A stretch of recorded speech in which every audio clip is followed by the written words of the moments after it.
I was real active in the Rich Club, and then I got an opportunity to be a partner in Alamoria. And the guy that started Alamoria in San Antonio is a guy named Tom Hennigan. If you're ever anywhere where Tom Hennigan's going to be, whether he's speaking or not, you need to go. He's the founder of National RIA. He's about, I'm going to say, 80 years old now. In fact, I know he is because we just gave him a birthday party in San Antonio. He founded the National RIA. National RIA has got 45,000 members. The chapter members in every metropolitan area, there's a chapter membership. And it used to be the Rich Club until they folded. So I asked them if we could take on the chapter membership for Houston. They said yes. And it's really, I'm pretty proud of that because they're not giving out any more chapter memberships. I was the only exception that they made. And it's because they knew I was a big part of the Rich Club in the past. And so they let me, slide under the door.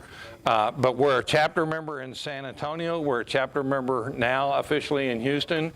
And the power of that is we have a lot of national vendors. Home Depot is the largest affiliate to Home Depot in the world is National RIA. They spend over $1 billion a year in the Home Depot. So Home Depot got with National RIA, and I wasn't part of the negotiation. They made a great deal with Home Depot where you get huge discounts on a lot of things. There's things called the bid room. Our paint is 20% off the top if you're a member of the chapter. You get a 2% rebate every year. I get about probably $2,000 a year back from Home Depot, and they'll send me like a $2,000. Sometimes it's gift cards, depending on the amount. Sometimes it's just a check. They'll send us a check. So being a part of the chapter member is pretty valuable. There's another thing is there's about 10 different services that being a member of the National RIA vendor group is really valuable. I used to be, and we still are, a member of the credit bureau, one of the nationwide credit bureaus, and it costs us $5 or $6 to pull somebody's credit report, which is cheap. Well, they have a thing called Rent Perfect, and we don't even do that anymore. We just, like, let's say if Benita wants to move into one of my houses, I give her a code which ties her to me, and she gets online to Rent Perfect's database. She fills out an online application.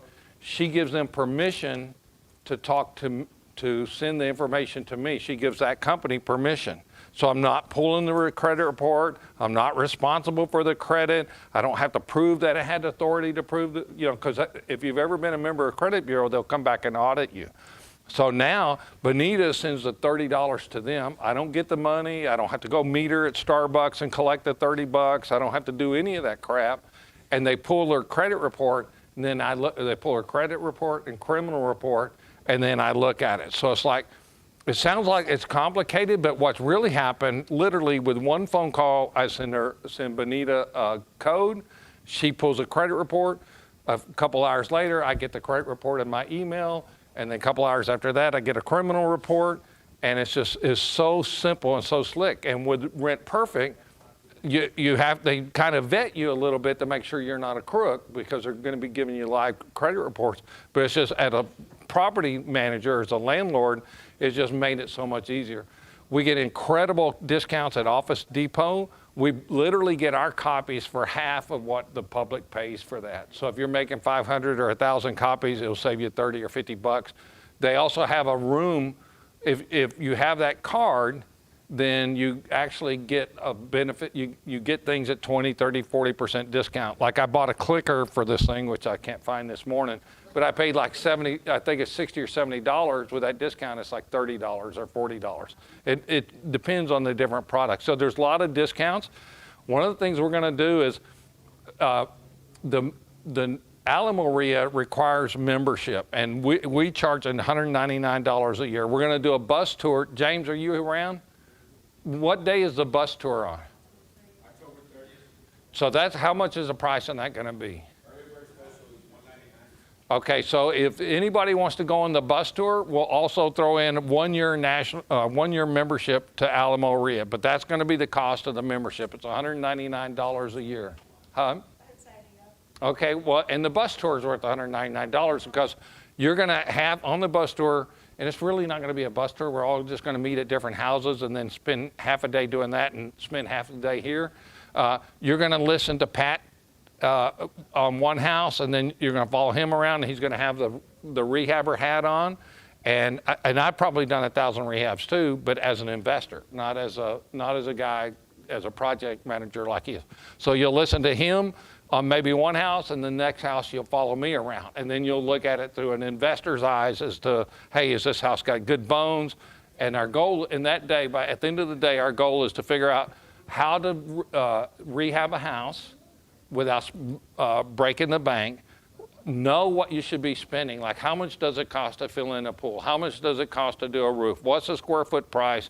What's rules of thumbs that we can use to figure out what the square foot price is for how much it should cost to paint? If you know those numbers, that will keep you out of trouble because you won't spend $4,000 filling in a pool when you should be able to do it for $1,800.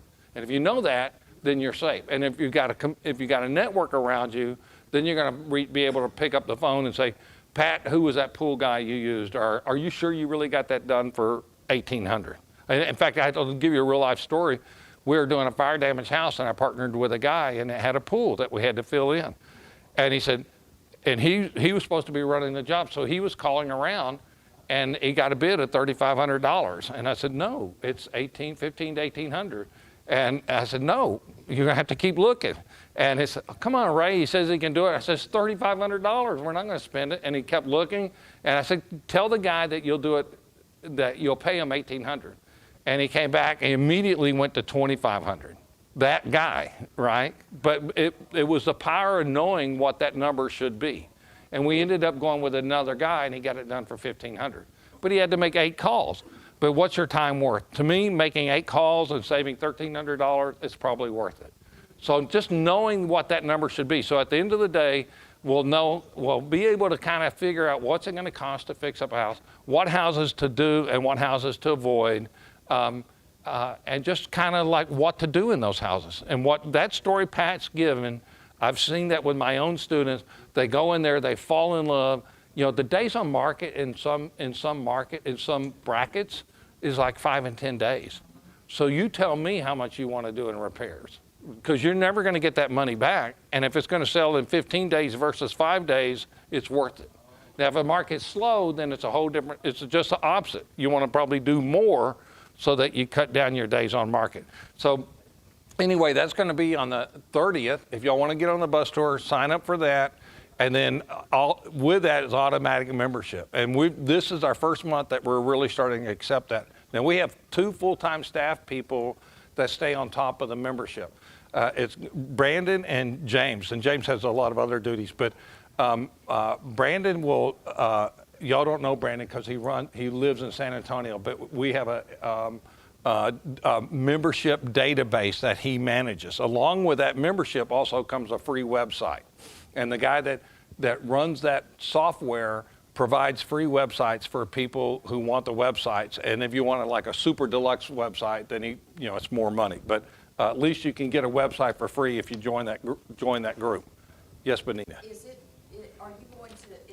this going to continue to be Alamo Ria here? Yeah, we told. Going to be Houston? Yeah, what they wanted us to become a chapter member, we have to have a code of ethics. We have to have director's insurance. We have to have regular liability insurance. We have to have community outreach. We have to have all kinds of stuff. And they wanted all that for Houston. And I said, can't we just fold this all under Alamo RIA? Because we've been running it for 7 years. Right. You know, the guy that started National RIA is like kind of a pseudo partner. He's always in the background with us. And they said, yeah, just run it through everything with Alamo RIA. And then we thought, maybe the name's not perfect for Houston, but it's there. It's the largest RIA in San Antonio. We got it running. We got the infrastructure. Why not just put Brandon on that? Already take care of the membership. He already knows how to do all that stuff. So I don't like the name, honestly. I'd like the Bayou RIA or something that's Houston related. But a couple other things is we started 2 Facebook, well, we have Facebook pages. We have like, I don't know if you know, but yeah, Charles is kind of with us on this, on the Houston Real Deal. We have the largest meetup in Texas. the online platform. We have 7,500 people in that. So that's been really powerful. We started 2 Facebook pages. One is kind of more educational oriented.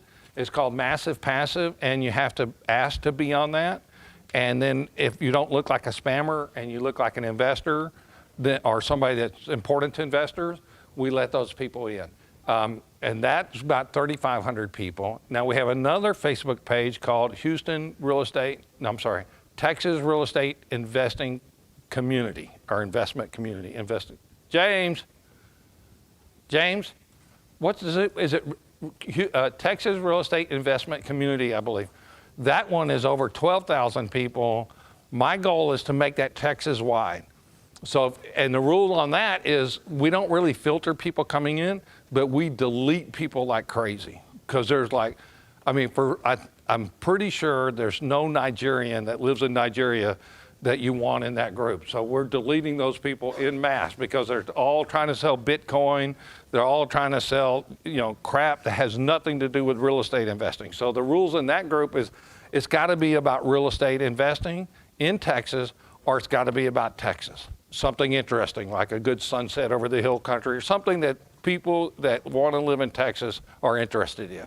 And that's the rules there. So we work really hard on that because we don't filter the people out, but the minute they raise their head and do something stupid, we delete them because they're crooks.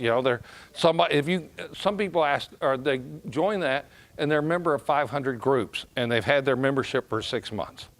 So that's a spammer. All right, that's a VA that's spamming everybody and scraping lists and stuff like that. But it's Texas Real Estate Investment Community. Our goal is to get that to 80, 90, 100,000. Lots and lots of deals, Jesse, are being put on there. So in the future, I would put your deals on there. And what I'm seeing is really, really taking off because it used to be people would post a deal and there'd be like 4 or 5 answers, and it'd say, hey, I have money to loan, I'm a private lender. Well, half those people, we don't even know who they are. How can you give somebody a social security number if you don't know who they are? Or they're saying, hey, I really made $1 million with Bitcoin, and somebody's posting a deal. Well, when it started, it was like that. But now when you get on there, there's 8 or 10 people that say, PM me. Send me the information. I'm interested. So now we're getting real honest engagement. And it's because we're working our butt off to delete the crooks. And you can't, with Facebook, you can't totally stop them. You can't, because you can't know about people. But as we learn about them, we delete them. And if we get complaints, and that's what the community's doing, is they're actually saying, hey, this was an inappropriate response. And if it's an inappropriate response, we pretty much block them and delete them. So people know. Real people look like real people, and phony people look like phony people. So now somebody talked about just partnering. I wanted, who knows, Will Ulrich, right? Anybody else know Will Ulrich? 35 years ago, and I got in a big argument with Will Ulrich. You probably don't know this, Benita. But we were talking about the benefits of contract of deeds versus regular deeds. And I said, no, I love contract for deeds. He says he loves real deeds. And so I think he was probably right in retrospect, but Will Ulrich was a real smart guy, and he's still around as far as I know. And he had a situation where somebody was talking about credit partners. They wanted me to talk about that for a minute. So I'll just share what little experience I have with it. Will Ulrich was willing to be a credit partner. He was a part owner in a bank. He had a couple $1 million deposited in that account in the bank. So they listened to him. And what he would do is for like $10,000, he would co-sign a deal for you. And which is pretty good because if you're trying to make a deal happen and you don't have credit, but you've got sweat and you got a good reputation, Will would go look at that deal and he would co-sign for the people for $10,000. And that's the first time I'd ever heard of that. And, but it really, really happens. So a lot of times when we're looking for partners, credit is an asset that you may or may not have. And I ran into that where I have over 800 credit score. But my problem is when they say, send me your bank accounts, if I send it to a lender, I have 12 bank accounts right? And then they send a schedule your real estate own. Then we own 150 houses, so I send them the 150 houses. And then the guy, and Clint was one of them, said, Ray, I could do 10 deals before I could figure out what the hell you got. And so that is like nobody wants to touch it with a 10-foot pole, right? And so, but if you meet Fannie Mae guidelines, does everybody know who Fannie Mae is? They're basically that's a secondary market. So if you can meet Fannie Mae guidelines, which I can't, but if you can, then you can borrow money at 2.5%, 3.5%, 4% interest. Well, that's credit. So if that person can come to the table, if you brought that person to the table as a JV or a partner, then you might be able to do a deal. And I'll give you a real example. Last month, we bought 4 houses in San Antonio. Well, we're using a private lender because we had to close fast. So we bought those 4 houses with a private lender, and then he basically wrote a check like 4 days later. So it was no big deal. And he said, Ray, I just want to make 7, and I don't remember if he said 7 or 8% interest. So we said, okay, we'll pay you 7 or 8%. And he said, for how long? He says, because I want to make some money with this. And I said, well, we guarantee we'll keep it out for 6 months. And if you think about it, we could probably convert that to our kind of interest that I can get at, say, 5% or 5.5% with all those entanglements I have. Well, at that 5% or 5.5%, it's still a lot better than 7%. And that 4 houses, we paid a little bit over $300. So that 2% spread is, if you think about it, what's 2% for 100,000? Right? That's 2,000. So every 100,000, and this is the way I think about it, and we're going to go over some numbers today. So when I'm thinking of numbers, it's like 2% for 100,000 is 2,000. So every $100,000 is $2,000. So just by lowering my interest rate by 2%, I can save $6,000 a year. That's $500 a month, right? And if you think, who was in that class that we did last month? Anybody in here in that class? Yeah, creative. Okay, so do you remember, could somebody tell me what the present value of $500 a month is for 30 years? Does anybody remember how to figure that out? We talked about that. And we're going to, I'm kind of talking about the subject about bringing credit partners to the table, but this goes directly into something we're going to cover today. And this is going to be the hardest math we do today, but it's important we do this math. And we're going to do this retire in 5. So what is 2% on 100,000? Is 2,000. 300,000 is 6,000. 6,000 divided by 12 is $500 a month. So if I say 500, who's got the calculator? I'll tell you what to push. Okay, so in the calculator, we want to find out what is the present value. When I realized what I was thinking and what I was saying, when I realized that, it totally changed I already was convinced buy and hold was right. When I put this into numbers and I figured it out, it's like, okay, there's no question about it now because this is the proof. So if you take your calculator, Lloyd, and put in $500 a month, you put that in as a negative number, right? And you put that in as payment. You put in whatever discount rate we want to use. So let's put in 7%. And we'll try 2 different numbers. But for this pass, we'll do 7%.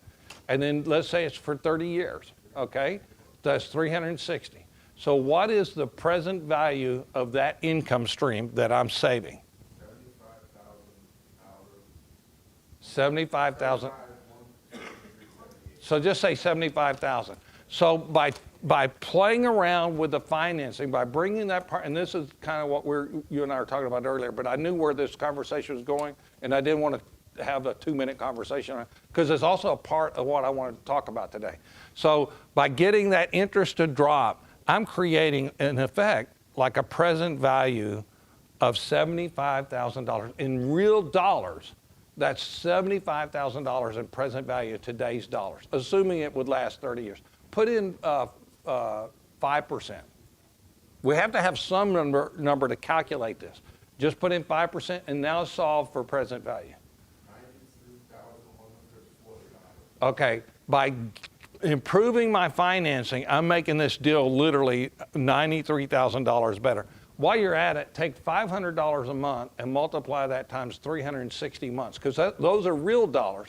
So present dollars is like, what is this income stream worth in today's dollars?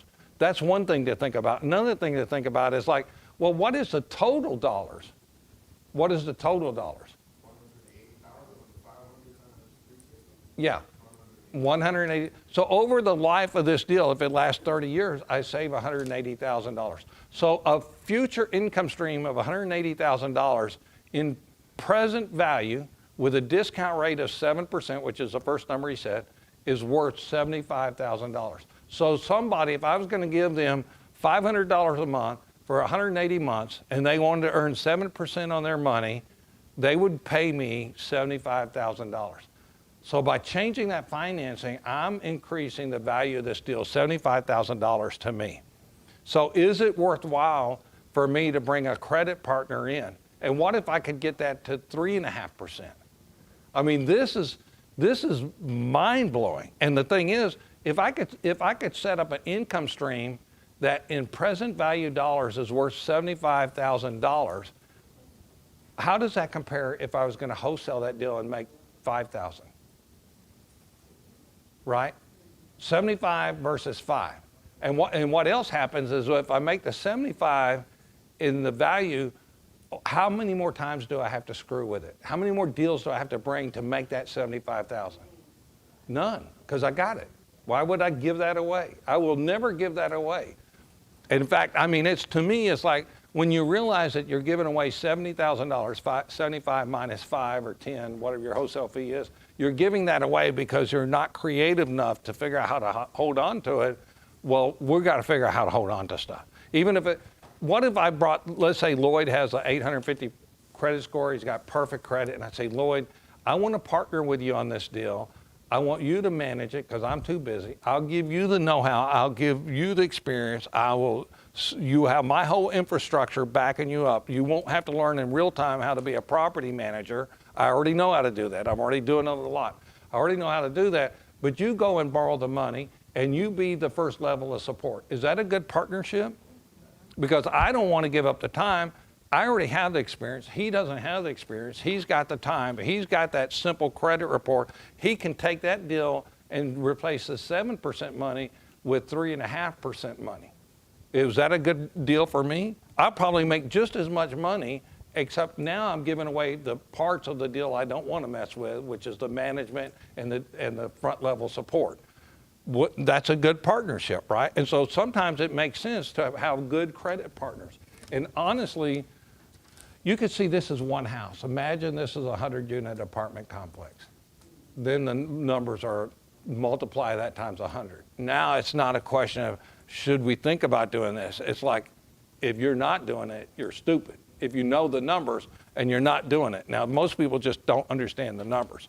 So anyway, so that's kind of what, if we're going to retire in 5, and well, if we're going to retire in 5, we got to think about these numbers and see how these numbers work. And we just can't be throwing away money, and we can't be throwing away our time and talent. I spent a lot of time fixing up houses and flipping them. And my brother still believes flipping is the best way to go. And because of that, we're still partners on the assets that we own together, but he wants to sell them. And I'm like, no, I don't want to ever sell nothing again. And I'm going to show you today in the Retire in 5, and we're going to have to go pretty fast because I want to end by 12. Well, I'm going to show you 5 or 6 deals where I figured out how to hold on to deals. And then if you were at that class, I gave a case study of flipping versus holding. Do y'all remember that? And we went through it. It was kind of torturous, to go through it. But we compared flipping, and we spent probably an hour on this case study. I'm not going to spend an hour on it. I'm just going to use that same case study, and I'm going to take it to the next level. Okay, so I won't be able to share with you. I'll share with you the general guidelines of that case study. We won't have time to go through it, but the guys that were in that class, they'll know where the numbers are coming from, and then we're going to look at like how to make this, how we're going to take that math and then put that in kind of a spreadsheet and show how, if you use that simple formula, how you could retire in 5 and how you want to be focused.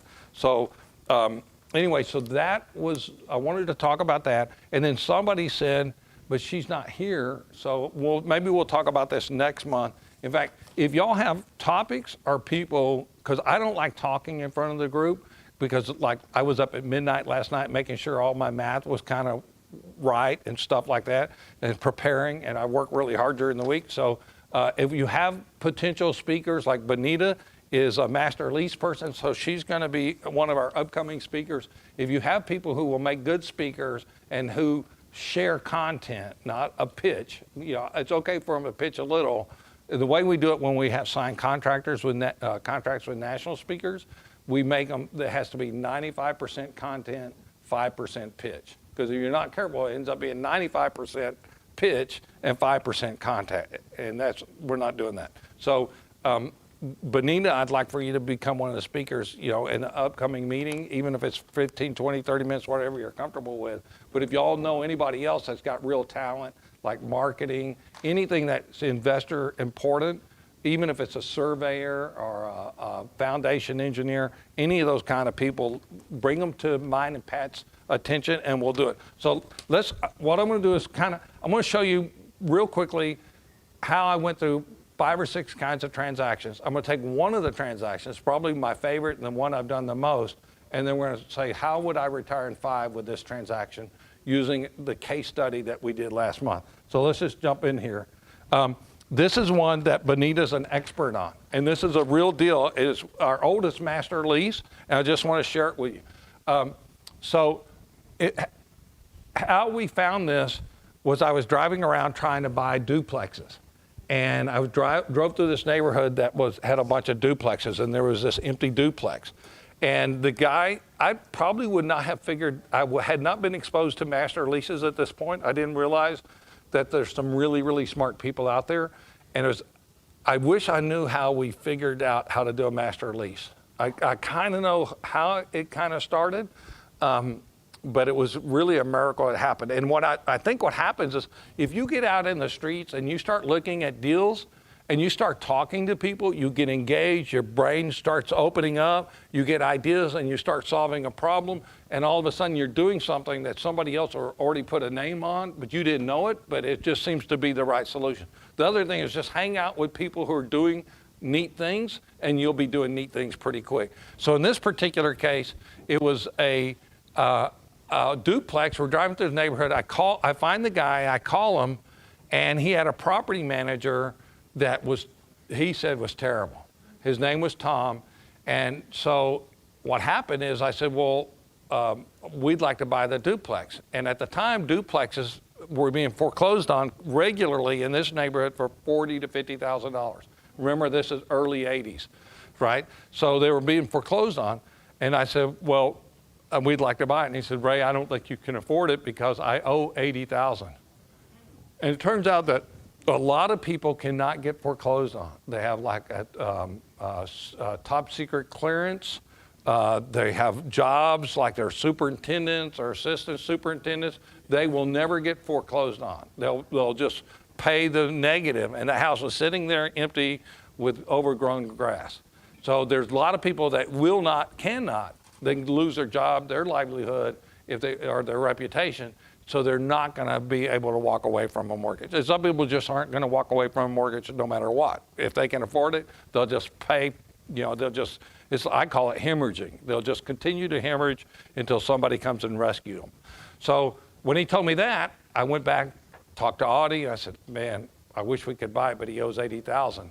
And then I don't know if it's Audie's idea or my idea. I'd like to take credit, but I can't remember, and Audie doesn't remember either. We said, well, why don't we just manage it for him? And so what we did is it needed about $5,000 in repairs. And I said, Tom, if you'll do, and at the time we were really heavy duty into rehabbing, if you'll pay for the rehab, we won't mark it up. We'll watch it just like it's our dollars. If you pay for the rehab, we'll rent it, and we'll give you rent from one side, we'll get the other side. So we'll split the rent. And what's interesting is, because it's a duplex, it's easy to think in by income, like rent check, he gets a rent check, we get a rent check. It was just so simple. Well, it doesn't have to be a duplex, it could be a house, right? You can still split it. I mean, for whatever reason, it made it real simple for us to understand it. So we're real basic thinking. And so that's what we did. And at that time, we did the repairs and we started splitting the rent. at $500 per side. And now, well, we bought it from them last year, or about a year ago, after that explosion that happened in Spring Branch, because it broke like 17 rafters and all the windows and messed up some of the brick. We ended up buying that from them for $60,000, and at that time it was worth $200,000. But we had been paying him a rent check for 30 years. We were basically renting it out every month. There were decades where we didn't even talk to him. You know, we raised the rent, we just paid it. And then, honestly, we didn't even want to talk to him because we were afraid he'd say, sell it, right? So we didn't talk to him. And if air conditioner broke, we fixed it. If it needed sheetrock repair or the drains were leaking in the air conditioner, we'd fix that. So we basically split it. And before, when that ended, we were collecting $1,000 a month. So if you look at that, and let's look at that. So we just did that, right, Lloyd? This is the same math. We had the payments for about 30 years. We were making about $500 a month. Honestly, that number's higher. It's probably $700 because as the time went on, we kept raising the rent. So when we started, it was $500, but at the end, after it blew up, or the thing blew up down the street, it was $1,000. And then it was like, he didn't even have it insured. And he said, I said, well, what do you want for it? And he said, make me an offer. And I said, $60,000. He said, okay. And then the owner financed it to us. Right? And I said, well, what interest do you want? And he said, well, is 5% too much? And I said, no, we'll do 5%. And so it was done. You know, that transaction was done. And so Audie and I ended up with a $200,000 duplex that needed about $40,000 in repairs, and now we're owner financing that. But if the real power in this is a real deal. Now, Benita knows how to actually make those happen on a regular basis, but the real power is understanding the present value of that cash flow is really $75,000. And this all came about when Tim Mai asked out on a Facebook page. He says, what would you do to make $1 million in either equity or cash in 1 year? And I thought, well, how do these deals rank? And I said, well, what is the net present value of a long-term cash flow? Because that's equity. It may not be equity in the house, but it's equity in the cash flow. And Dale Walmsley, I was at one of his things a while back, and he said something, and I thought originally he made a mistake. And knowing Dale, I'm not sure if he made a mistake or not, but he said, people in the future aren't going to be buying houses, they're going to be buying finances. And that cash flow is what we got to think in terms of. And when I realized that it's not the cash flow of the house is just the vehicle, but it's what is the value of that cash flow.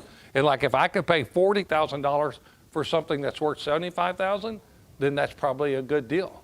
Right? Just by getting them to sign on this dotted line, I made in a sense, if we know it's going to last full term, I made $75,000 when I got them to sign the documents. So this flipping concept is wrong. This wholesaling concept is wrong. I'm totally convinced of it, more than ever. And it's not wrong if you don't have any way to buy and hold. But if you have ways to buy and hold, then in my opinion, it's wrong.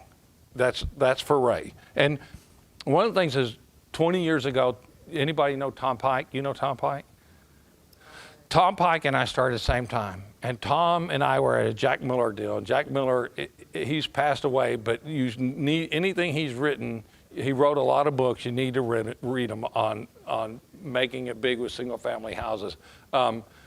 Jack, yeah, that's Jackie Lang. Yes, her and I don't like each other. Well, I like her, but she don't like me because I wouldn't promote Jack Miller one time for her. And I was the program director for the Rich Club, and she planned her thing on the same day, and she never forgave me for that. And I like Jack Miller more than she does. So it wasn't that. But so Jack Miller, somebody asked, or Tom, sitting next to me, embarrassed me because I'm an introvert, Tom's the extrovert. And Tom stood up and said, well, I've made 1,000 loans at 12% interest, and I think I need to sell all my houses and just convert it to more cash so I can make the 12% interest. And Jack Miller said, you can do that, but I've been around a lot longer than you have. And the guys that keep coming back, they keep coming to these events, they keep bragging about what their net worth is. They're putting their money in assets, and they're keeping their money in those assets. And like right now, if you were to sell something worth $200,000, what would you do with the cash? Pay Uncle Sam most of it. Yeah, you'd pay him a chunk of it. And by the way, if the cash stays in the asset, Uncle Sam doesn't get his taxes until I make income. So I'm using his money that he would make in the form of taxes, I'm keeping that in the loan, and I'm making an interest off of that loan. So I'm actually using what he considers to be his money, I'm keeping it working for me. And that's what the power of tax deferred exchanges are. You're keeping the money in your hands, you're keeping it earning that interest, right? The house is the vehicle that earns that cash flow. So why would I give away that vehicle? If I put it in the bank, I don't have that vehicle to make that return. It's like the rent I collect on money is like an employee.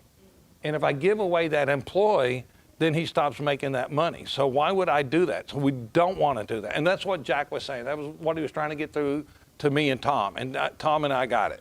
Okay, we finally agreed to it. We just didn't know how to stay in the deals. It was easy to find the house and get short-term money, but then how do you turn that into long-term money? So understanding what Lloyd was asking about, understanding how to bring credit partners in, understanding how to use partners, how to maybe get better terms, build those relationships, that's everything. So anyway, so we get that, and that actually is the same numbers that we just talked about. So this is one kind of way we can hold properties. This is a real deal where it was early on.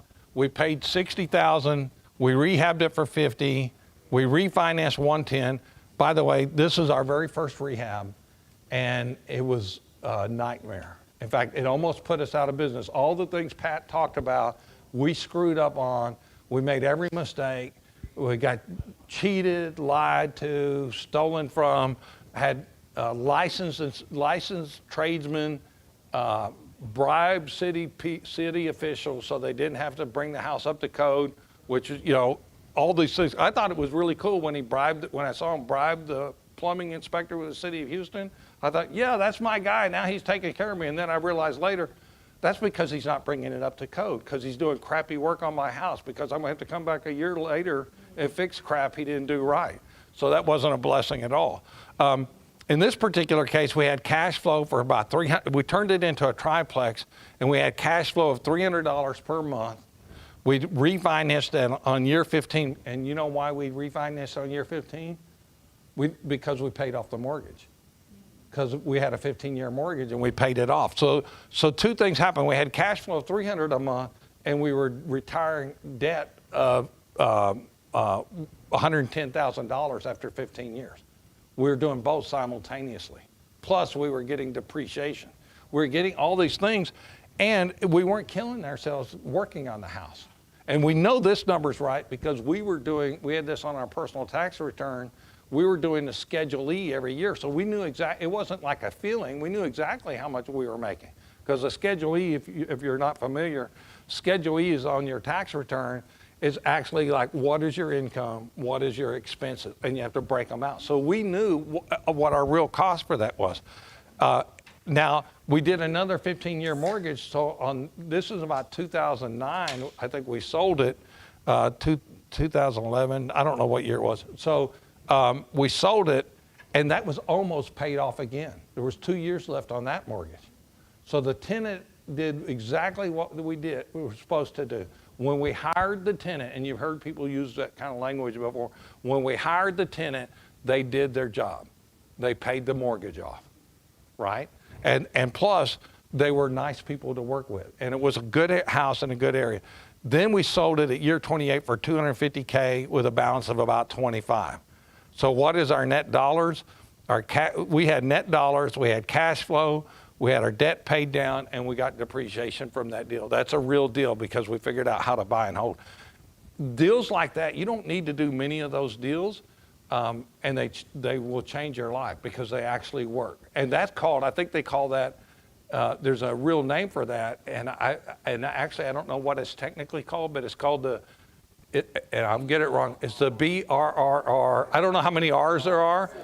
Yeah. Yeah, so there's 4. Okay, well, I'm sure it had all the 4. We had rehab, refinance, rent. That's 3. Repeat? Is repeat one of them? Okay. Well, we also did repeat. So I guess we were cool before we knew it, or whatever that song goes. So, but that's been a classic model for years, and that's what the people taught, and we were able to do that. So that's a real deal now, and that will work. It's not going to happen in 5 years, but if you really get serious, and we're going to talk about how to get serious. In this particular case, this is another way. So these are ways that you can put deals together when people are talking to you. We bought with an underlying lien of $50,000. It had a 5-year option with additional 5-year right to renew. So what happened there is I met this realtor. She's an extrovert. She talked to everybody and anybody. She listed a house, and when she listed the house, when the listing got about, she not only put their house on the market, she found another house for them to move into. Well, when they're building the house, and so when you move into another house, and think about this, because these are where the opportunities are. So when they built the house, and if you want, just take a picture of it, like with your phone. It might be quicker. So what they would do is they were building the house, and she has a certain amount of time before she has to close. And they needed $10,000 to give to the builder, right? Because the house was next door to where her daughter and her granddaughter live. So the agent says, yeah, we can sell it. Well, they didn't sell it. Nobody bought it, okay, because they're trying to cash out of it, whatever. Whatever reason they didn't sell it. There's lots of reasons why houses don't sell, good reasons why they don't sell. Like it just stinks when you walk in, or it's dated, or whatever reason, or there's a $5,000 solution that we can come up with, and that's our job to figure out what those problems are. So I said, I'll give them the $10,000 as option consideration if I can take over their existing mortgage. Now, the seller had equity of $50,000, right? So that means we're probably in it for $100,000 or $110,000, because I had to give them $10,000. When I told Londa, I said, Londa, just tell them I'll give them $10,000. We'll do a lease option to buy. And instantly, and this is the case with most extroverts, I'm not saying it's all of them, but instantly their eyes start glazing over. They don't listen. They don't go to that second, third level of the conversation. They're still at the first level. And so she wasn't getting it. And she said, well, I'll try to tell them. And so she went and said, look, I got to give you $10,000, take over the payments on your house, blah, blah, blah. And then the next day she called me. She says, Ray, is it okay if you sit down with them and explain it to them? Now, what just happened? I'm coming through the front door. I'm being referred. I'm not one of those shark investors, right? And Londa's saying all these good things about me. And Londa's probably saying them. She's probably motivated a little bit because she's going to get that commission on the other deal. And I told Londa, I said, well, I'm not going to pay you a commission on this until we actually buy it. And she said, that's okay, because where is she at? She's in the transaction. She didn't deliver like she thought she could. Now she's like on the spot, and it's like she wants the deal to work for the client, and she wants them to move next to their kid, and she knows that maybe sometime in the future she'll get a commission from me, because I'm not buying it at this point. I'm basically leasing it with an option. It's sort of like a master lease that Benita does. So in this case, we do the seller equity of 50. So this I'm making a mortgage payment on. Am I making her a payment on her equity? No. That's the way the lease options, as a buyer, that's the way we set it up. So I'm not paying them interest on their $50,000. I'm only paying on this. What happens with this mortgage every time I make a monthly payment? Okay, so who should get the credit for it when it goes down? Well, if I'm making the rules, I'm going to make rules that favor me. Now, they might have good arguments to go the other way. They might say we want to split it. But in this case, I said, look, I will pay you when the smoke clears, when we exercise our option, I will pay you your $50,000, and I will pay off the balance if we sell it. Okay, so I sort of did like a sub two. I sort of took over the existing mortgage. The powerful part of this is, so real quickly, we talked about this other day. A loan constant is what is the relationship between the monthly payment you're making and the mortgage balance. So when somebody buys a house, the mortgage balance is usually real close to what the house is worth. So the loan constant's relatively, it's not high, it's kind of low because the balance is high. And so your ratio of how much you're paying in relation to that balance is in equilibrium. It should be about what it is. But what happens if the loan balance goes way down? Then your payment stays the same on a normal amortizing loan. So now our loan ratio is real high. So the rule of thumb is when you have high loan, or not loan ratio, loan constant. When you have a high loan constant, that means you're probably going to have negative cash flow because I'm paying a friggin' lot of money, but the balance is like, it may have started with them at 100,000, but now the balance is 50,000. So I'm paying, if it was regularly amortized, I'm paying twice as much for that debt as what I should be paying. So when we walk into an old loan, there's oftentimes we're not going to have cash flow, and that's called a high loan constant. So if somebody says high loan constant, means probably negative cash flow or very low cash flow. So we got to think about what strategies we would use in that case. So in this particular case, if it was probably 100,000, their equity is now 50,000, it's 50,000. So that means we're going to be struggling to make a cash flow on this property. And if I were to pay them interest on their 50,000, it would definitely be negative cash flow.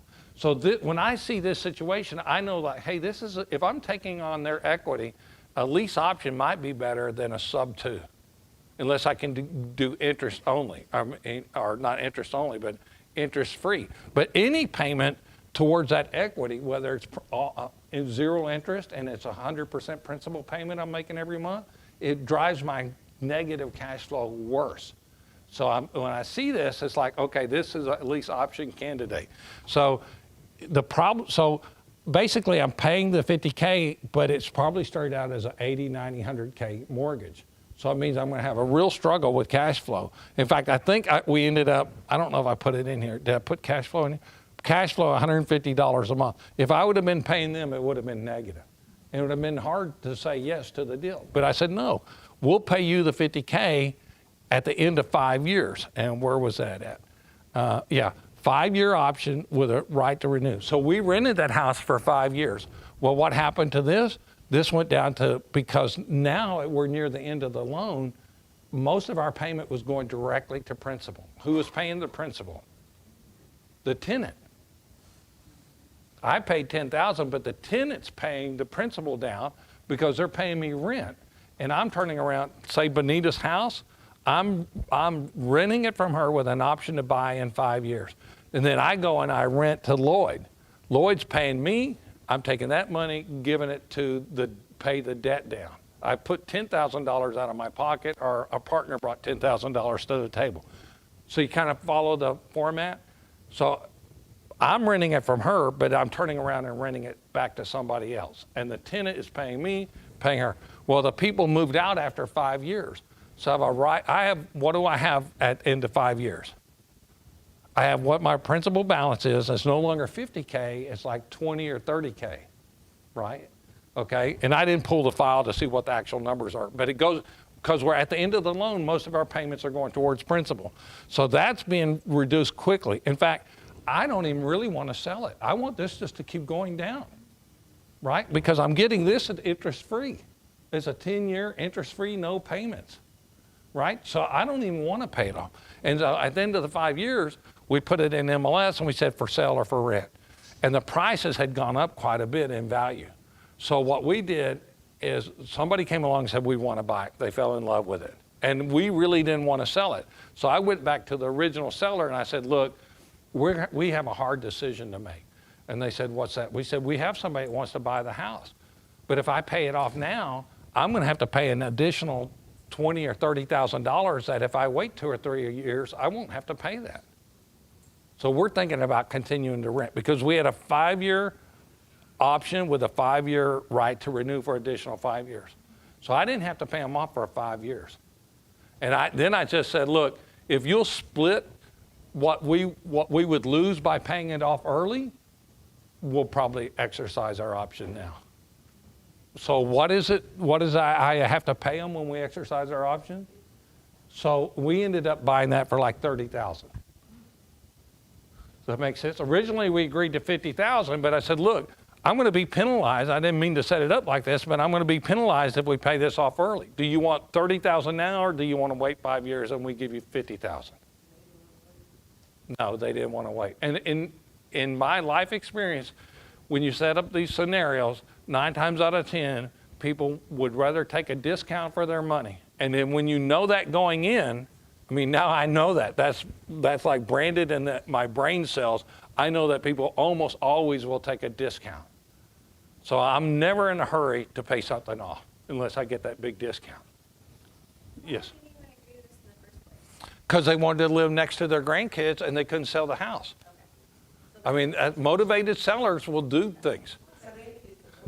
Yeah, they'd put money. They needed money to close on the house that was being built. The realtor promised that it would close. It didn't close because realtors, they say, Zig Ziglar says, timid salesmen have skinny children.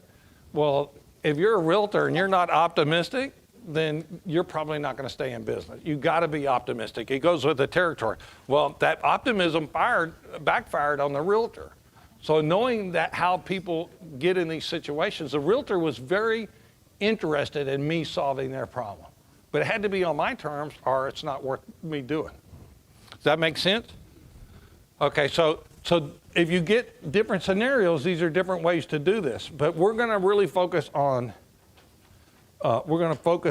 these next 2 ways. Is if I was really going to pull this off, and I picked these 2 because first of all, I have a lot of experience with them. And secondly, because I think we're about to get into this market where this will work. So this is a sub-2 wrap expensive house. This is one that we just finished. And I'll just go through it real quick. We did a sub-2. Does everybody know what a sub-2 is? Sub-2 just means we take over existing financing, right? We take a mortgage subject to the existing financing, and that's why it's called sub-2.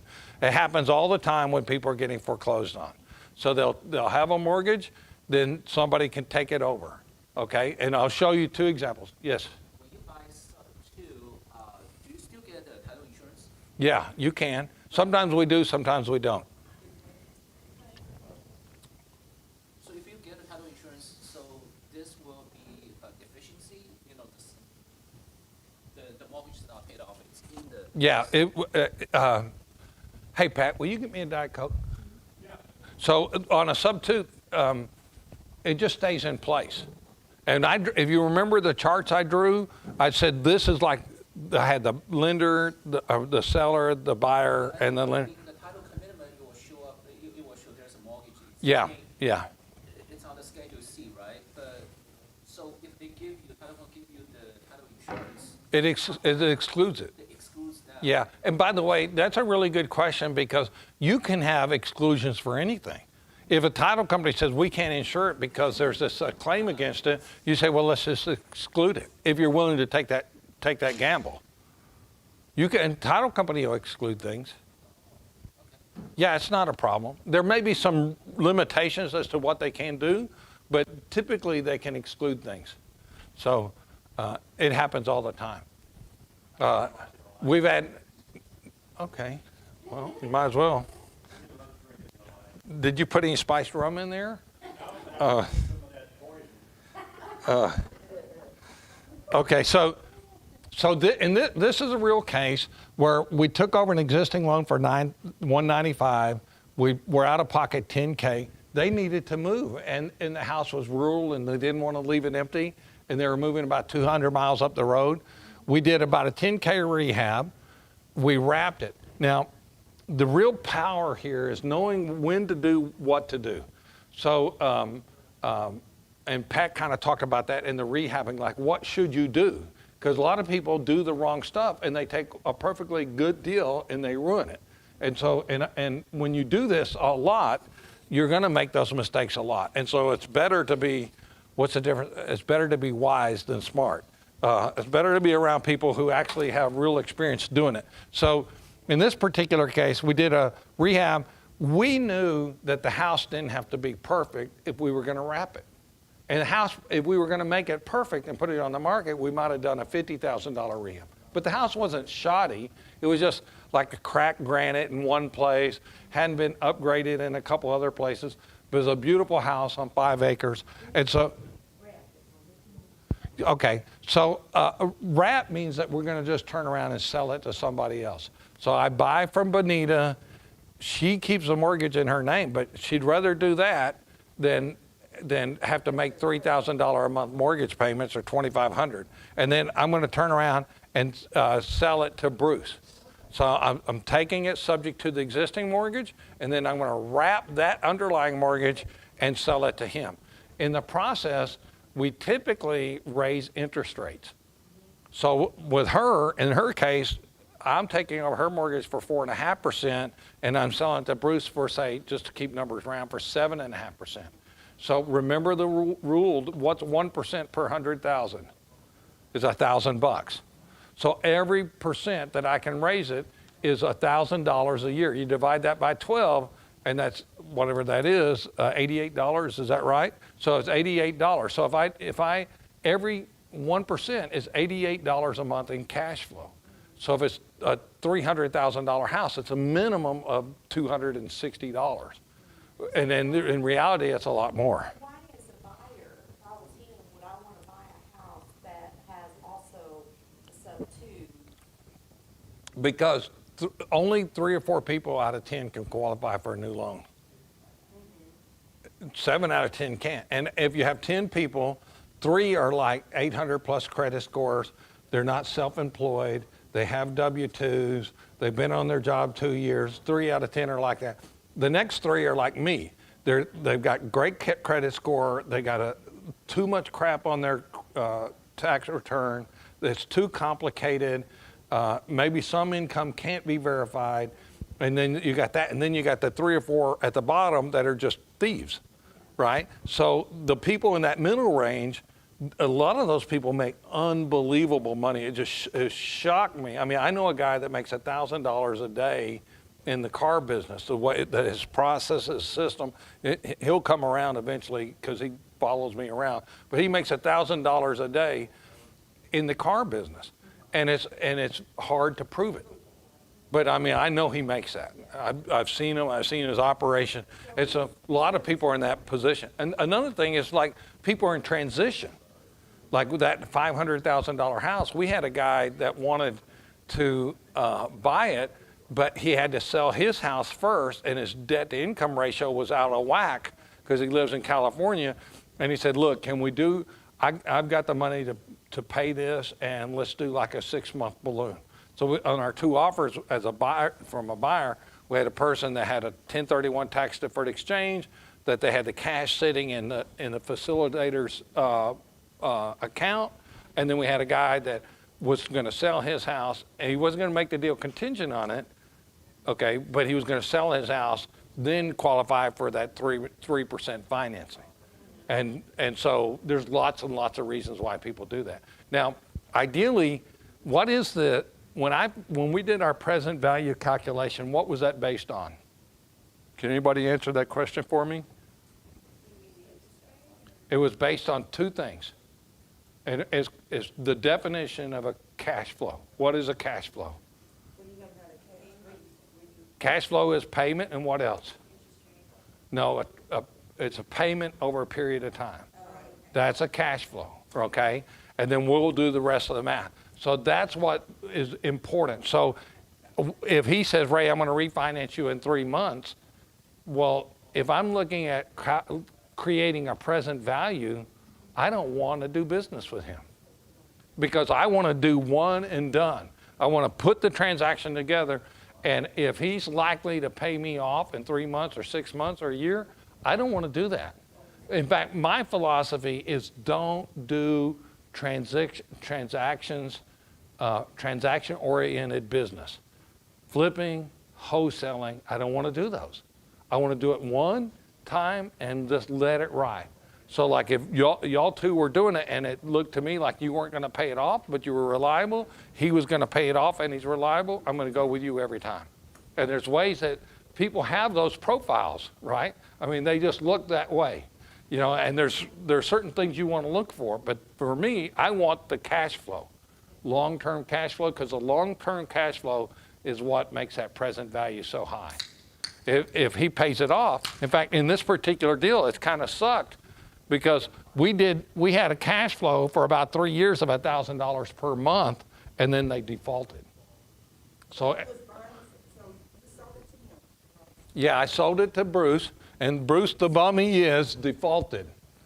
He wasn't nice to his wife, and they wouldn't talk to each other after a while.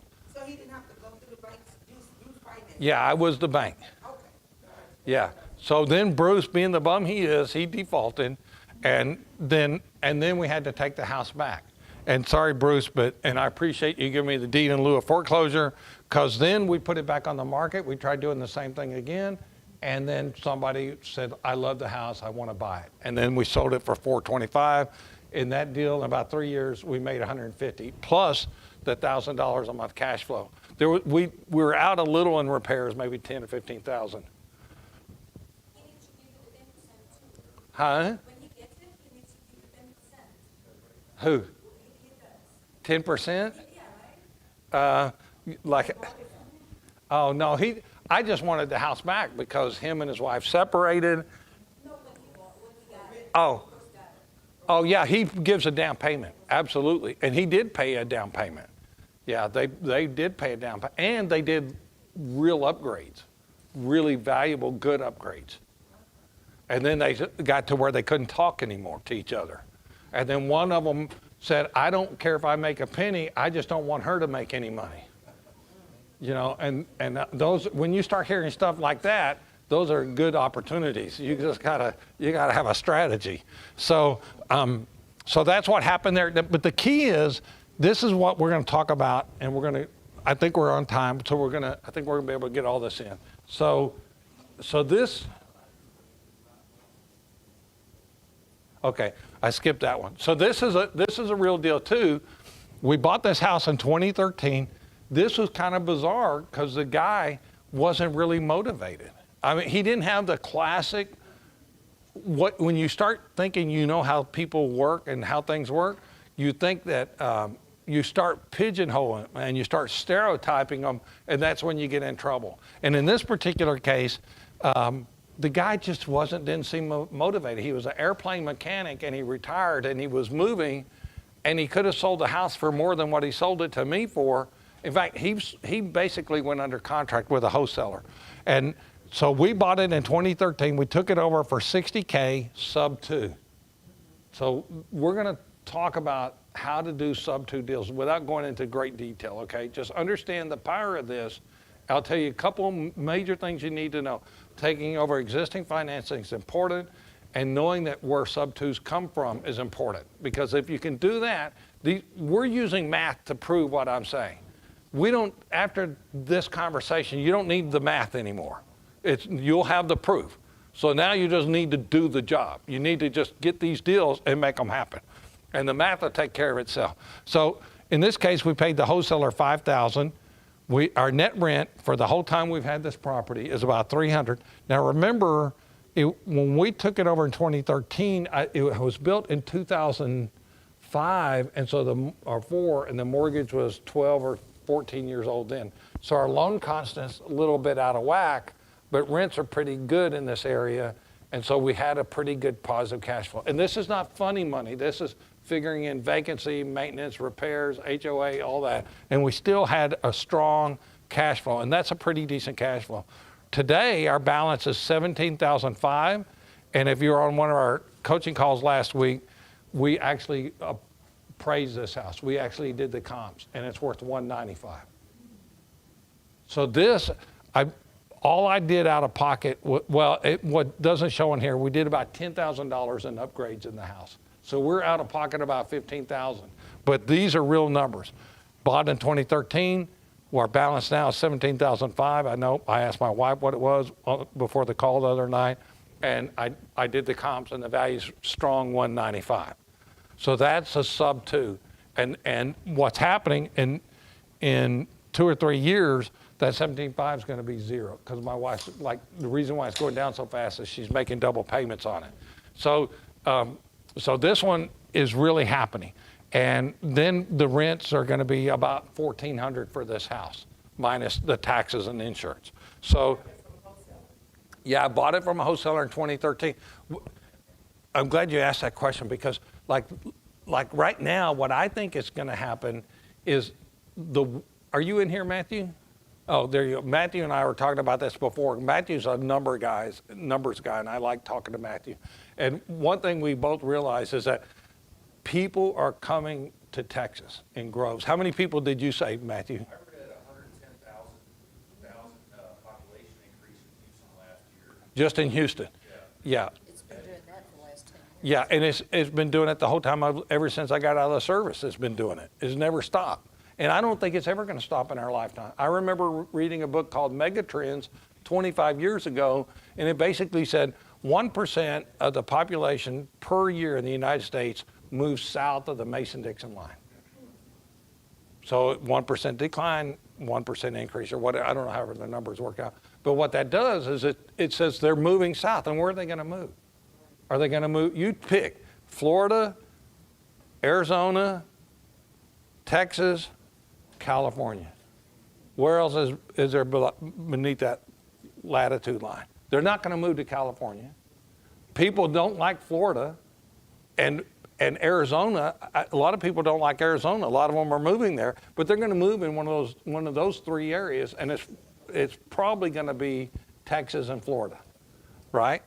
And some people are moving to Arizona. But so when they move, that means there's very typically going to be a shortage of housing. And one of the things that's happening is when the barriers to construction get high, the values go up, and the cost for replacing houses gets harder and harder. And I was reading an article about Galveston. When I was in the service, I was stationed in the Coast Guard down there in 1974 when I first joined the service. There were slums everywhere. We've had rental property there for quite a few years. So we go down about once a year or whatever, for whatever reason I drive by. And it's amazed me how that Galveston's changed. It's never going to be the way that you remember it from 10 years ago. And it's changed forever. And if you spend any time going down the Florida coastline and you see these houses and they're wall-to-wall houses, they're $400,000, $500,000 houses, six blocks off the beach, that's Galveston. Galveston is following that model. And you think about it, you got a machine of 7 million people living on top of Galveston. There's always going to be that pressure on Galveston to grow and expand. Now with short-term rentals, they're charging 9% tax on the short-term rentals.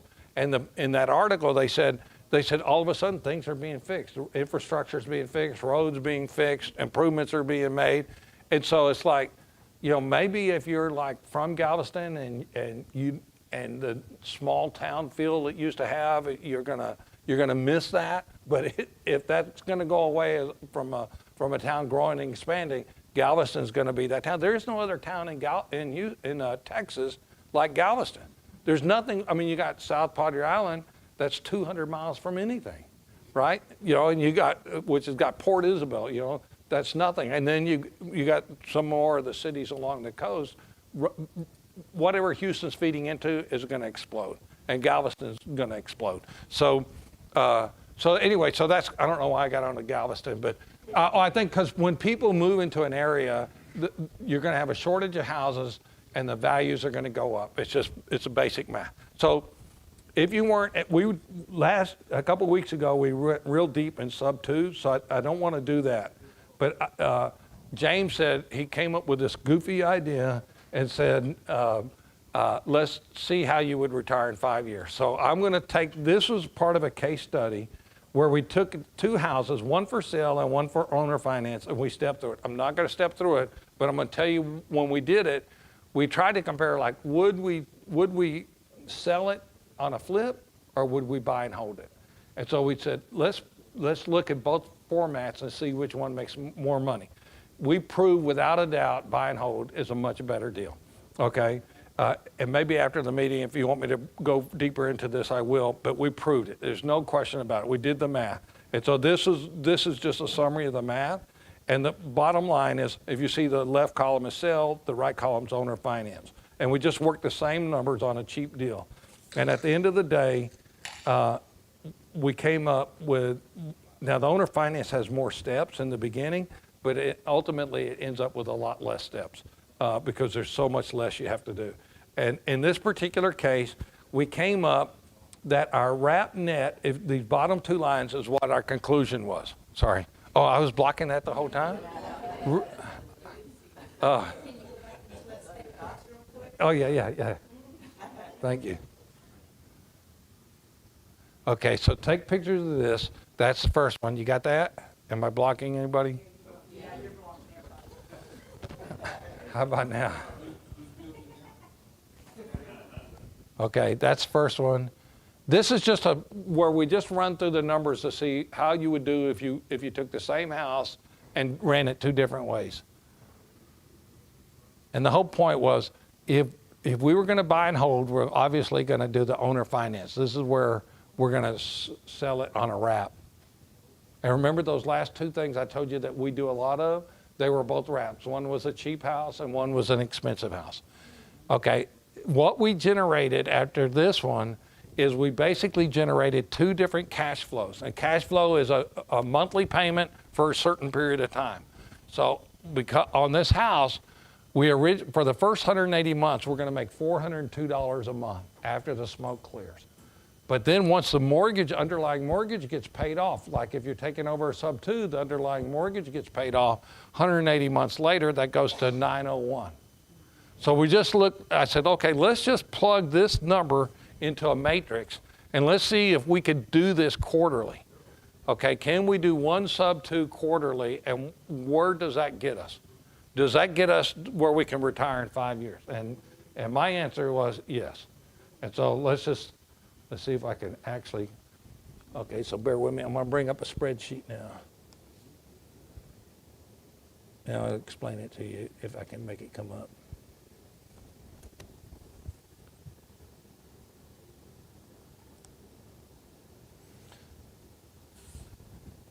Okay, and it's not real clear how it works, but this is our number right here, right? And I don't have this up right. Okay. So if you were to do one of these quarterly, that means, like if you were, we buy 2 houses a month consistently for the last 10 years. Okay, maybe sometimes more, sometimes we'll buy a package or whatever. You can do that. In this group, you can do that. That house in Pearland, like what you have, I got a guy right now that I'm not sure how he would do the flood deal, but he lives in Pearland. He owns a couple hundred houses. He'll buy anything basically in Pearland that is worthwhile. And I probably am not going to buy it because it's far enough away from me. It's in flood zone. But let me give you his number before we leave. And he's got the money in the bank just to write a check. So, but if you can get deals like that, then this math will work. And you can, but you got to go to the meeting. You got to get on Texas Real Estate Investment Community. You got to call the people. Almost every deal I make with a wholesaler changes before it ends up being different than what they offer it to me at. Literally 100% of them. I mean, it's closer to 100% than 90%. So, I mean, you got to change it. You got to tell them. And that means you're going to pass on a lot of deals. But when they know you're a real buyer, they're going to keep you on their list. They're going to keep bugging you. And then oftentimes I'll say, that's too much for me. They'll offer it for 90, and I'll say, I'll do 60. And somehow, half the time, it comes back and they'll do it. Yeah, definitely push your weight around on that stuff because it pays. So in this particular case, if I could do 2 or 3 deals a month and just do one, like that last example, this is the math. And basically, this 40218, remember on our case study, it was a cheap house, but we did it right, and it was 180 months of 402 and then 180 months of 901. And I'm not even going to factor this in. I just want to keep this simple. So in our first, if we did one on January 1, did I put year? Yeah, the year's there somewhere. It doesn't really matter when you start this. So let's say you start January 1, 2022. So this would be what you would make on that house per month, right? So it's 402, 402, 402. If you did your second house in the second quarter, 3 months later, that's your net. Now, not every deal will work out like this, but that was a $125,000 house that we had this kind of cash flow. On that other house, we had that we did a sub 2 cheap and sub 2 expensive. That was over $1,000. And what makes a sub 2 work is not just the fact that we're taking over low interest rates, but we're wrapping it. So we're getting that spread in the interest, and we're going after that part of the market that isn't going to be able to get that 3.5% financing. Because if you do that, if they can go out and get 3.5% financing, they're not going to stick with you, right? Why would they pay 7% when they can pay 3.5%? But if you know that there's a big audience of buyers out there, and there is, I'm telling you, we do it all the time, then you're going to find these numbers. The reason why a wrap is important is a wrap is kind of hands off, right? A wrap is like I sell it to Bruce, and then Bruce basically is taking care of everything. I'm not doing maintenance, I'm not doing taxes, I'm not doing insurance. He's paying everything. He's doing the lawn maintenance. In a way, that's good. What's the problem with doing that if I'm the owner of that property? And then I have an option of selling or renting to him. What's the upside? He's doing everything. Hey, don't even call me. It's not mine. You're the owner, right? What's the downside? No. I mean, that is a little bit of a downside. But what's another big downside? No. We'll just put, I mean, that is true. I mean, it happens. In fact, we just evicted somebody last month because they didn't take care of a property. But the downside is whatever I lock him up with, that's the deal. It won't get better for me. Where if he rents it, I have more maintenance and stuff. But does anybody know what the increase in values in your average house in Houston was last year? 20%. Galveston is 22%. 20%. So if it was worth $200,000 last year across the board, it's worth $240,000 this year. Okay, I don't even believe it until I look at the actual data. And people say it, you first hear it, but then you actually look at the data and you think, oh my God, that was worth $220 last year. Now it's worth $265, and it's selling, and they're selling. Now maybe it will go down, but I lose that. So if I'm doing the deal, I got to think like, is this house in the path of progress? Like Matthew talked to me, I gave Matthew $50,000 in equity just because he wanted to buy me out of a deal. And I didn't want to do it, Matthew. I knew what I was doing. I only did it because I like you and you wanted to do it. And I said, that's the truth. I mean, it's God's honest truth because it was so important to him. But we bought a house together and it was in the path of progress. And my rule is never sell anything in the path of progress, right? So anyway, so that's the downside, is if it has a potential of increasing in value, I won't get that. He'll get that. Now, there's ways I can manage that a little bit.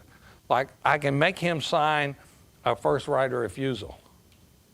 Like, if you ever sell that, I get a first right of refusal. In fact, me not doing that has cost me money. It's crazy not to do that. So we definitely want to get the first right of refusal. It doesn't mean it's not a total control because he can still sell it for retail. But what if he gets motivated? What if he gets in a bind? I don't get the first shot at it. He'll say, "Oh, come and buy my house," to a home buyer. He's going to sell it to that person unless I have a first right of refusal. If I have a first right of refusal, he can go get his best price, bona fide price, and at least I get an opportunity to match it. So that should be in everything we sell. There should be a first right of refusal. So anyway, but you can just see the math. This is our first deal. Our second deal is 804, and you can see it just keeps going up. And then, so I'm going to cut off the first couple lines because it's not important.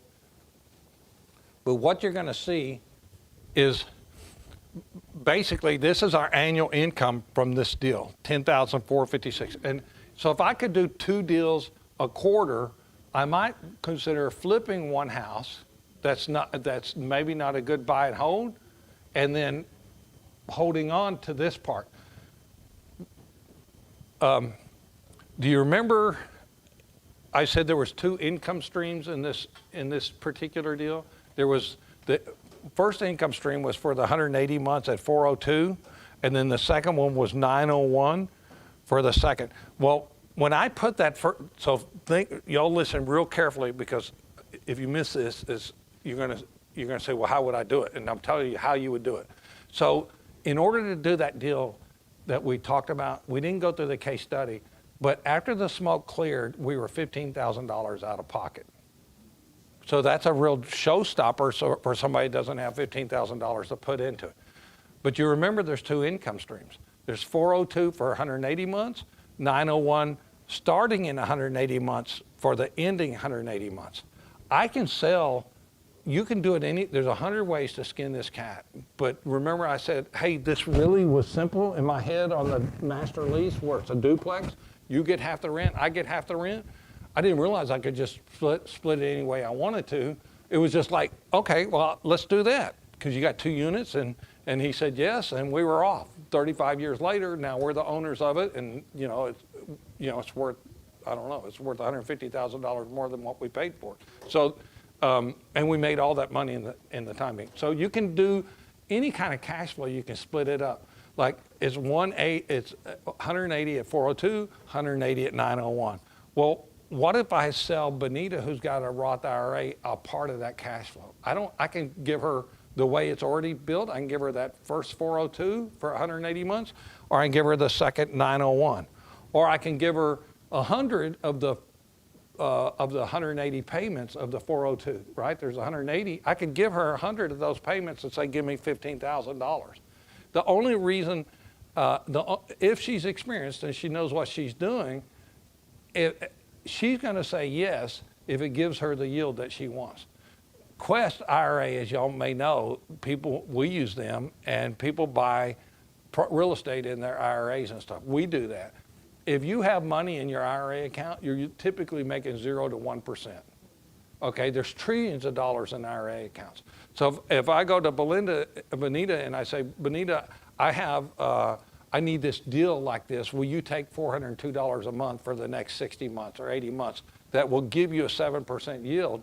There's a real good chance if she knows what she's doing, she'll say yes. So would you say that you're selling the note? Is that how you? I'm selling a partial of the note. I'm selling basically a cash flow that will, when we put it in the calculator, will give her whatever yield she's working for, as long as her and I have a meeting of the minds.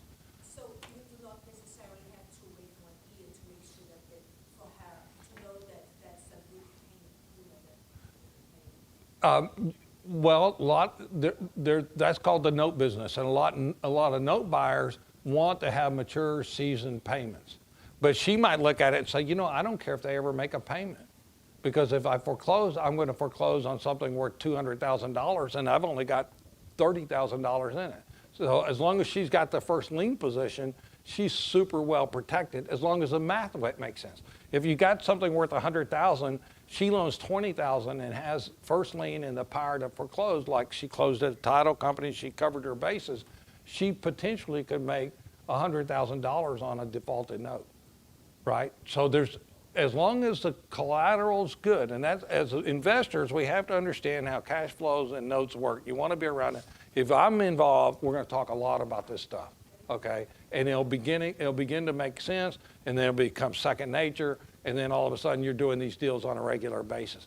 And just like we borrowed $300,000 from a guy that didn't want to make 0% on his IRA, and he said, just don't take it and give it right back. Right, because he wants to make 7 or 8% on his money. And I said, look, how long do you want to keep it out? And he said, like 6 months. I said, well, I promise we'll keep it out for 6 months. But on 6 months, it's costing me $6,000 a year to keep his money out. So I'm not going to go too far beyond that. But when you're dealing with people, it's got to work for everybody. And the thing is, he brought me to the dance, right? I couldn't have bought that property without his money. So we're going to kind of be partners in this, and at least mentally we're partners. I got to take care of his interests and his needs, and ideally I might, when I cash him out, I might say, look, let's move this 300 over here and move over there, do this deal, and then I want to get better interest over here because it's costing me too much to use your money in that deal. But because you can move fast and you can say yes fast, you're very valuable to me. So when you do like the paperwork, you need to show that it's very well done. So Yeah, you need to hire professionals. and low, so you do that, you're gonna have to have a lawyer to kind of. Yeah, you need professionals. And even though we do a lot of our own documents in-house, well, no, but I mean, I think when you're dealing with a third party, you need to represent their best interest. If it's a private lender, you need to follow industry standards. A lot of times people borrow money from private lenders, they don't even know how to do it themselves, and then they don't do it right. And you need like title insurance, you need to make sure they're covered, you need to make sure they're a lost payee on the insurance, and you need to make sure that the documents are done right. So it's not hard. I mean, this is done every single day, thousands of times. You just got to use people that know what they're doing, okay? And you do it for them because the last thing you want to do is get it screwed up and then ruin that relationship. That relationship is worth millions of dollars to you. So you don't want to screw that relationship up over any deal. So where were we at? I don't know where we were going. So anyway, you can see how this is adding up, and this is one deal per quarter. Now, the first year, so if we could do flip and this, now we're on the right track. Oh, I remember. We were $15,000 upside down, right? To make that deal work, I had to take $15,000 out of my pocket. I had to put money in there, do a minor rehab. I had to wrap it. I had to pay the seller little money up front. So I'm $15,000 out of pocket. So the way I solve that is I'm going to sell either part of the 402 coming in the first 180 months, or I'm going to sell part of the 902 coming up in 180 months. Now, why would somebody want the back end of that in cash flow? Right. They may be 40 years old, and they say, look, if I can make 12% and I don't have to touch this for 15 years and I make a consistent 12% across the board, that's like, that's almost criminal what I'm doing to you, right? And so they would do that. They would take that 902 and whatever that 12%, we would put it in a calculator and we'd say, well, that's doesn't even start for 15 years. Well, you're going to get 12 years of those payments, right? So when we're doing this math, I'm not even looking at the back end. I'm going to say, look, I'm going to reserve that last 180 months for the person that's going to give me the $15,000. So the power of that is now I went to a buy and hold guy versus a wholesale guy.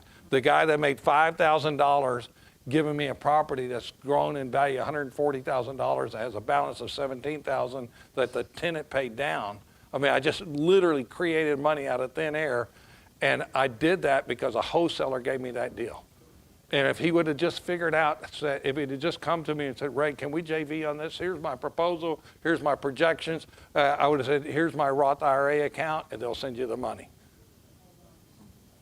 But he didn't say that. He said, will you give me $5,000 for this deal? I think he said, will you give me 10? And I offered 5. So anyway, you see how this math goes here. Now, actually, these two lines here, I always go down the rabbit hole. I spent about an hour and a half just goofing off with these numbers last night. I don't want to go into the long conversation of what I was goofing off with, but I just want to share a few insights to you. You can see how this is increasing. It's 10,000. Well, money that's working for you is like employees that work for you. People give that stuff away and they sell it. And in this case, we're not ever giving a portion of that away, right? This is our retirement plan. Right? I mean, if we're going to flip or if we're going to be a realtor, that's fine. But we got to put, according to our rules, we got to put away one deal every 3 months. It's got to be a sub-2. It's got to be more or less like what we're talking about. Okay? And you're going to see, it's just like a sub-2 is just like people. They come in all different sizes, colors, shapes, everything. And it's okay as long as it makes sense. Ultimately, you can average it out and everything's going to work fine. So you can see it just keeps growing. And so our annual income is $10,000, then it goes to $22,000, then $45,000, $63,000 and $81,000. So at the end of 5 years, we've got $81,000 coming in. If we can just do one per quarter, and I know this is real boring and real dull until all of a sudden you realize that you're able to go and do things you couldn't never do before. And this is not hitting it hard. I mean, there's guys that do 8 or 10 flips a month. 8 or 10 flips a month. And you can't tell me. We had one of our students doing 24 wholesale deals a year. And originally he was doing 12, and I didn't bug him. And then we ran across each other, and we went and had lunch. And he said, I'm up to 24. And I said, well, how many are you keeping? And he said, none. And this guy is single. He doesn't need $350,000 a year. He can live like a king on $150,000 a year. And I said, you're crazy. And like when those guys say, hey, I've got a Bentley, and they get on Facebook and talk about their Bentley, and they're doing 20 deals a year, they're just mortgaging their life. They're just throwing it away. They need to take those 12 deals more than what he was doing last time we talked, and he went to 24. He should have been putting all of those in buy and hold, and then he would be on the 2-year plan or the 3-year plan, right? But this is James said do 5 years. So I worked the math out, and so you see that. I just want to share this one thing. You saw how this is really going up. The net present value of these deals. Well, what I did is I figured out, based on that case study, I didn't show the math to prove it, but the way we calculated what is the present value of a cash flow, I put it in there, and each one of these is roughly equal to $60,000. So every time I did one of these things, it's like I put $60,000 in the bank that I'm earning a yield on. I just created it out of thin air because I made that cash flow. So what I'm effectively doing is every year I'm increasing my net present value $250,000. Then the second year it's up to 483, then 725, 967, and then 1.2. This is not hustling. Doing one deal a quarter is not hustling. Doing one deal a month is hustling. Okay? So, and we can do this one a month. The wrap, forget that. What I wanted to share, remember I asked the question, like, the problem with wrap is what? What's the major problem with a wrap? I lose the appreciation, any chance of appreciation. And you don't totally lose it. There's ways to maybe get it. But you can totally, it's like you're giving away your kid. Yes, James? Just wanted to know, it is local. Okay, well, we're like 1 minute from being done. Okay, so all I wanted to show here, and I'm not sure, I actually did the math, but it actually gets really, really complicated. And this is where I spent like an hour and a half last night. I looked at the rentals, and when I came out here, this number, if they're rentals, can be anywhere from 1.5 to 2.5 million if you keep it as rental and you have an appreciation, like 5 or 10% appreciation. I don't like to do the math where appreciation is hardwired in, but I actually played with the numbers, and it is higher. One of the things is, like, Landon is like, I don't know if y'all know Landon, but he's like a past student of mine, and Landon's a force of nature. He's up to about 120, 130 houses. I've seen his lifestyle change in the last 5 years, and he's followed this model. And one of the lessons that is obvious with Landon is he doesn't, on the owner finance stuff, he doesn't work hard. On the rentals, you tend to stay more engaged and more involved. You tend to need staff. So there's a good argument that even if this were 1.5, then owner finance beats it hands down. But then we got to talk about the tax issues, because there are serious tax issues going this route versus going rental. So it gets really complicated really fast, which is the best way. About half of what we do is wraps, half of what we do is rentals. I'm glad that I'm a landlord because I've really got good skill, and it's enabled me to manage outcomes. I said AHO for outcomes. I mean, we really got to make these things happen. So I really am glad that I'm a manager in that regard. But as I get older, I'm like leaning towards I don't need that money to get that appreciation. But I do think that if you're like 40, then you probably want to really be serious about holding on to properties, especially if they're in the path of progress. So Anyway, so did that, James, accomplish what our goal was? Okay. If the audience can walk away and say, okay, I think I can retire or be financially free in 5 years, then Well, this is one way. Now, one thing I think I told you, by the way, is anybody in here currently doing Airbnb? Okay. Well, if y'all know, we're going to be forming a focus group on Airbnb, and mainly because we're going to have 2 to 3 online this month. And if y'all know anybody that's really energetic in Airbnbs, let me know, because we're going to start having like a focus group as a subset of Alamo Ria in that regard. He is doing it, and he's going to be part of the group. He's really, really done good. In fact, he's starting to explode into that area. And I think I want to be there with him. I'm going to learn from Landon. So one thing is, Alamo Ria, if y'all guys want to go to the bus tour, how do they sign up, James? just take the flyer. Take the flyer? There's a QR code. Just scan that. It'll take you straight to a registration link. Yeah. If you join on the bus tour, is not going to be we're not going to have a bus, because we're going cheap. So we're going to carpool from here. We're going to spend an hour in the morning. Then we'll carpool from here. We'll go look at 3 or 4 properties, however many we can get in. You'll take turns walking either to a house with me or Pat. And then you're automatically going to become one of the first members of Alamo Ria Houston. And then we'll share with you how to get connected to the discounts and stuff like that. And hopefully we can get our membership up to 500 or 1,000 people in the next year. Yes, Pat, James. Is that it? Okay.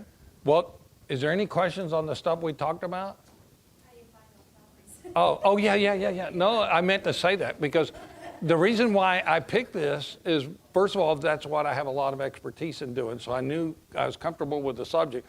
But the second thing is, they're going to be found a lot of times with wholesalers, but wholesalers don't know how to put these things together. So you have to kind of tell them, like, hey, I can buy this house. You want to say, well, can I, if I pay you a bonus, can I take over the existing financing? So you got to ask that wholesaler. You got to kind of train the wholesaler. The other way is, they're going to come from foreclosures 9 times out of 10. So right now we're like in the pre-foreclosure storm. So we don't want to talk to sellers and say, I'm going to pay off your mortgage.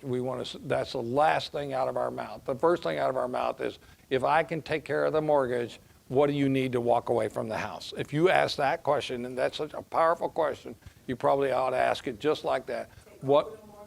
If I could take care of the mortgage, what do you need to walk from the house? What do you need to let this house go? And listen to what they say. And a lot of times, remember, we talk a lot about negotiating. When you're talking to people, a lot of times they'll tell you what they want, but you got to know what they need. You got to figure out what they need. It depends. Sometimes what they want is doable. No, it's doable. Yeah. Yeah. Like, I bought a sub-2 deal one time, and all the lady wanted was $2,000 to pay for carpet in the place she was moving to. That's all she wanted. And so I gave her the $2,000, and I got the house. Yeah. How did you find that? Well, I think postcards. Yeah, and we didn't talk about it. And I think next month, James, let's talk at least a good 30 or 40 minutes on marketing, because we need to figure out how to reach these people, because there's a good chance that this is going to be a real important way to buy houses. You know, in the last 8 or 9 months, foreclosures have stopped. But what that's done is created a surplus, and people they're so far behind on their mortgages, they just want out of them. And so if we can figure out how to put the deal together and help them structure it where it makes sense for them, you're going to be doing it. And what Dale said was, you're not buying houses anymore, you're buying financing. And that's exactly, and at least to me, that's exactly what that means. We're buying debt. To me, cash is king, but cash flow is gold. I like it. I like that. When you buy them stuff too like that, you just keep paying the mortgage for like 30 years? Or? We have. We never took one over brand new, but we've been doing sub-2s where we pay on them for 25 years. Yeah, eventually. I mean, typically their credit goes from bad to good because we're paying regular. there's a lot, in the sub two, we spent like 5 or 6 hours talking about that. And if you were in that class, I guarantee you only got about 20% or 25% of it. That's the kind of thing that you want to come to the meetings, you need to hear over and over. You need to hang around people who are doing it. You need to talk to them, find out how they're doing. Like if you're with our students, I just hold their hand because until you actually go through it, it's really hard. So you got to partner with somebody, or you got to get somebody who's like an attorney that knows how to do the sub two. The sub two, there's a couple big things you got to know. One is like how to analyze a deal. Another one is how to do the paperwork. Another one is how to talk to the seller so that it makes sense. Like if I'm talking to a seller, I typically don't say, I'm going to take over or I'm going to be responsible for your mortgage or anything like that. I immediately try to separate their problem from the mortgage. And if I feel like if I put my emphasis on solving their problem, they'll be more open to me taking over the mortgage. And then you want to have credentials too. Like you want to be able to prove that you can perform if you can, whatever tools you need. So, in some people, it's a little bit harder, more of a challenge. But when people are really motivated, you'll be amazed. When you need, Doesn't matter when they're. yeah, like that lady she didn't want to move in a house without carpet. That mortgage wasn't near as important to her as moving all of her furniture in a house without carpet. And that's what it boils down to. A lot of times the people just don't have a lot of choices, and they'll take what they can get. And that's the difference between what they want and what they need. You reminded me though, oftentimes I've had people want to give me their house. I mean, it happens often. And we had a lady where we had a real complicated title issue, and she said, well, you just have it. And I said, well, we plan on making money with this. And she said, yes. And I said, well, if I make money, you're going to make money. If this works out the way I think it's going to work out, I want to commit right now, I'm going to give you $2,000. And it turned out, because it was a little bit of a title issue, and because we needed her to come back into the picture, I'd already greased the rails. That $2,000 was minor compared to having her care about solving the problem. And she came back. So any deal I'm involved in, I make sure the other person is coming away with money. Any principal in that transaction, whether it's the person I don't know if you noticed, but when Jesse presented his deal, I asked him a question that you should always ask somebody: how are you going to make your money? Because he might say, well, I'm tired of it. And I would say, no, Jesse, if I make money, you're going to make money. And by me asking that question, I went ahead of everyone in this room. And that's what you want to accomplish the same thing. Okay, well, we can hang around and network. I don't think they'll kick us out of here. So thank y'all for coming in. And please let everybody know how great and wonderful we are. Get on the Facebook pages that we have. And do people know how to get a hold of us, James? They're all on the sign-in sheet. So we'll send something out. But let people know. And the more people you bring to the page, like what I shared with y'all, you can share that with your potential private lenders. You can share that with people to help you put your deals together. And next thing you know,